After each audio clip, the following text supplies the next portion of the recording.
Imaginez verser un sirop épais, doré et ambré sur votre pain du matin. Il est d'une pureté absolue. Il regorge de propriétés naturelles qui combattent l'inflammation et apaisent la toux sèche. Et le meilleur dans tout ça, il ne coûte absolument rien à fabriquer. Pas une seule abeille n'a été nécessaire pour produire ce pot d'or liquide. L'ingrédient secret est probablement en train de fleurir dans votre propre jardin en ce moment même. Mais voici la vérité choquante. Au lieu de le récolter, vous avez probablement passé toute votre vie à essayer de l'éradiquer. Cette plante remarquable et médicinale a été mondialement étiquetée comme la mauvaise herbe la plus odieuse et tenace sur la surface de la Terre. Pourquoi un super aliment médicinal et gratuit serait-il universellement méprisé? Pourquoi nous a-t-on appris aveuglément à détruire la même plante exacte que nos ancêtres utilisaient pour survivre? La réponse changera à jamais la façon dont vous regardez votre jardin. Gemini a dit: pour découvrir la vérité, nous devons remonter le temps jusqu'au paysage impitoyable des montagnes du Jura au XIXe siècle. À cheval sur la frontière franco-suisse, les hivers y étaient rudes et longs. Pour les paysans isolés dans ces hauts plateaux, la survie était une bataille quotidienne. Le sucre raffiné et le miel d'abeille authentique étaient des luxes rares, réservés exclusivement à l'élite fortunée. La classe ouvrière devait compter sur ce que la terre leur offrait généreusement. Lorsque la neige printanière fondait enfin, ils ne voyaient pas un paysage ruiné par les mauvaises herbes. Ils voyaient un champ de salut jaune éclatant. L'humble pissenlit. Animés par la nécessité, ces agriculteurs ont développé une méthode brillante pour capturer la force vitale de ces fleurs. En faisant mijoter lentement les pétales, ils ont créé une réduction épaisse et dorée.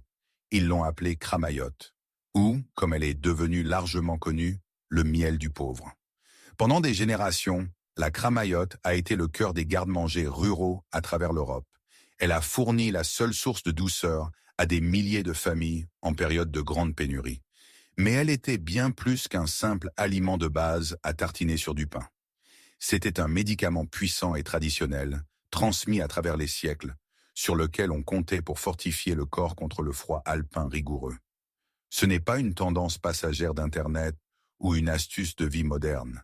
C'est un héritage agricole respecté, un chef-d'œuvre de résilience humaine qui a failli être effacé de l'histoire. Mais comment exactement une fleur sauvage se transforme-t-elle en un chef-d'œuvre médicinal, sans jamais passer par le tube digestif d'une abeille?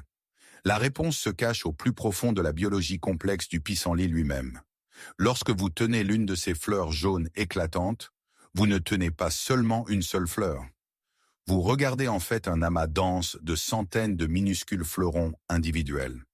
Caché à la base de chaque pétale microscopique se trouve une réserve incroyablement riche de pollen naturel et de micronectar.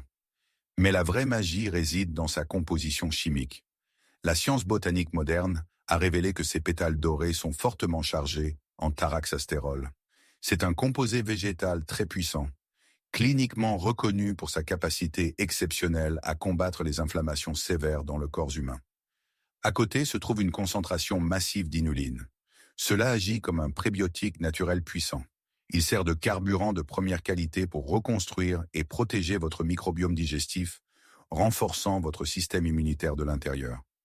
Cette plante n'est pas un parasite qui vole les nutriments de votre pelouse. C'est une pharmacie hautement évoluée et autonome. Ses racines pivotantes profondes puisent des minéraux rares et vitaux profondément sous terre, les stockant directement dans sa couronne jaune vibrante, n'attendant que d'être libérés. Maintenant que nous comprenons l'immense pouvoir contenu dans ces pétales, comment le libérer? Le processus exige de la patience, de la précision et une touche d'alchimie botanique. Premièrement, il y a une règle inébranlable. Vous ne devez récolter que sur un terrain non contaminé. Ne cueillez jamais de fleurs près des bords de route ou sur des pelouses traitées avec des produits chimiques. Attendez un après-midi clair et ensoleillé. C'est à ce moment que les fleurs sont pleinement ouvertes et que leur teneur en pollen est à son apogée absolu. Vous aurez besoin d'environ 4 tasses de ces têtes de fleurs vibrantes. Vient maintenant l'étape la plus critique. C'est le secret qui distingue un maître d'un amateur. Vous devez retirer méticuleusement chaque partie verte à la base de la fleur. Cette base verte contient un latex blanc laiteux. Il est incroyablement amer. Même une petite quantité de ce latex détruira complètement la saveur de tout votre lot. Vous ne voulez que les purs pétales jaunes. Placez vos pétales jaunes dans une casserole en acier inoxydable. Versez 4 tasses d'eau pure. Mais c'est ici que commence la véritable transformation chimique. Vous devez ajouter plusieurs tranches épaisses de citron biologique en gardant la peau complètement intacte. Portez ce mélange à un léger frémissement pendant 30 minutes. Cette chaleur lente extrait en toute sécurité le micronectar, les huiles essentielles et les composés médicinaux des pétales dans l'eau. Éteignez le feu et laissez infuser toute la nuit pour approfondir la saveur. Le lendemain, filtrez le liquide à travers un tissu fin, en pressant chaque dernière goutte de ce précieux thé doré. Remettez le liquide pur dans la casserole et ajoutez du sucre de canne biologique. Lorsque vous chauffez lentement le mélange, une réaction biologique fascinante a lieu. La pectine naturelle enfermée dans la peau du citron commence à s'activer. Sous l'application précise de chaleur, cette pectine crée un réseau de liaison avec le sucre et l'extrait de pissenlit. Cette réaction en chaîne modifie fondamentalement la structure moléculaire du liquide. Elle crée la viscosité exacte, l'épaisseur riche et la belle réfraction de la lumière du miel d'abeille traditionnel. Vous ne faites pas un simple sirop, vous déclenchez une fusion botanique. Au printemps 2022, une famille d'autonomes indépendants dans l'Ohio a décidé de soumettre cette recette oubliée au test ultime. Ils ont complètement cessé d'acheter du miel commercial coûteux. Au lieu de cela, ils ont passé un seul week-end à récolter les mauvaises herbes jaunes éclatantes qui parsemaient leurs propriétés. À partir de $0 en ingrédients de base, ils ont produit 15 pots de pur miel de pissenlit. Acheter la même quantité de miel brut et artisanal leur aurait coûté plus de $250. Mais le vrai test était la saveur. Ils ont organisé un test de dégustation à l'aveugle avec 20 Cavern membres de la communauté locale. Les résultats ont été stupéfiants. 18 personnes sur 20 n'ont pas pu faire la différence entre le miel de pissenlit et le miel de fleurs sauvages coûteux produit par les abeilles. Les testeurs ont décrit une douceur florale et lisse, un goût riche avec de délicates notes de pommes fraîches et de prairies printanières, sans absolument aucun arrière-goût amer. De plus, même après 2 ans dans un garde-manger sombre, ces pots sont restés parfaitement conservés, ne cristallisant jamais et ne perdant jamais leur puissance médicinale. Le produit final est un triomphe absolu de la nature. Nous devrions tous avoir des pots de ce médicament dorés dans nos placards. Nous aurions tous dû grandir en connaissant cette saveur incroyable et délicate. Et nous l'aurions fait. Si ce n'était pas pour une déception massive et lourdement financée qui a commencé dans les années 50. Après la Seconde Guerre mondiale, les entreprises chimiques venaient de perfectionner un nouvel herbicide synthétique puissant.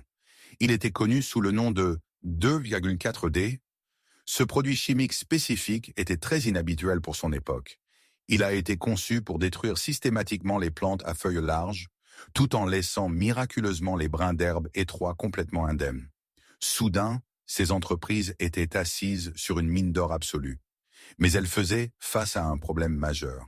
Pour vendre des millions de gallons de ce nouveau produit chimique aux propriétaires de maisons de banlieue ordinaires, elles devaient fabriquer un méchant. Elles avaient besoin d'un ennemi que le public devait combattre. Le pissenlit était la cible parfaite. Il était abondant, très visible, et ses graines portées par le vent le rendaient pratiquement imparable. Grâce à une campagne de marketing implacable et agressive, l'industrie moderne de l'entretien des pelouses a complètement réécrit notre mentalité culturelle. Ils ont endoctriné des générations entières en leur faisant croire qu'une pelouse uniforme, artificiellement verte, était le symbole ultime de la réussite sociale et de la respectabilité. Inversement, ils nous ont appris que la couronne jaune vif d'un pissenlit était un signe honteux d'un propriétaire paresseux et négligent. Ce n'était pas un changement accidentel dans les tendances paysagères. C'était une stratégie commerciale hautement calculée qui a donné naissance à un empire agrochimique de 35 milliards de dollars. En convainquant le public de mener une guerre chimique sans fin dans leur propre jardin, ces entreprises ont accompli quelque chose de bien plus sinistre que de simplement vendre des désherbants toxiques. Ils ont réussi à rompre notre lien profond avec la Terre. Ils nous ont intentionnellement fait oublier comment nous nourrir et nous soigner gratuitement. Ils nous ont retiré notre autonomie et nous ont transformés en consommateurs dépendants et payants, complètement aveugles à l'or liquide qui pousse juste sous nos pieds. La prochaine fois que vous sortirez dans votre jardin, Vous aurez un choix crucial à faire. Le pissenlit n'est pas une mauvaise herbe tenace. C'est un survivant résilient. C'est une source gratuite de nourriture pure et dorée qui a absolument refusé d'être éradiquée par des décennies de guerre chimique. Alors, posez-vous cette question. Désormais, lorsque vous regarderez ces pétales jaunes vifs éparpillés sur votre gazon, que verrez-vous? Un envahisseur indésirable qui doit être empoisonné? Ou une source inépuisable de miel sauvage et médicinal qui n'attend que d'être récolté? Il est temps de récupérer votre jardin. Sauvegardez cette vidéo dans votre playlist dès maintenant, afin d'avoir cette recette exacte prête et en attente pour votre prochaine séance de désherbage. Et laissez un commentaire ci-dessous pour me faire savoir. Avez-vous déjà goûté à la magie oubliée du miel de pissenlit? N'oubliez pas de vous abonner à la chaîne, alors que nous continuons à déterrer les secrets agricoles perdus qu'ils espéraient que vous ne trouveriez jamais.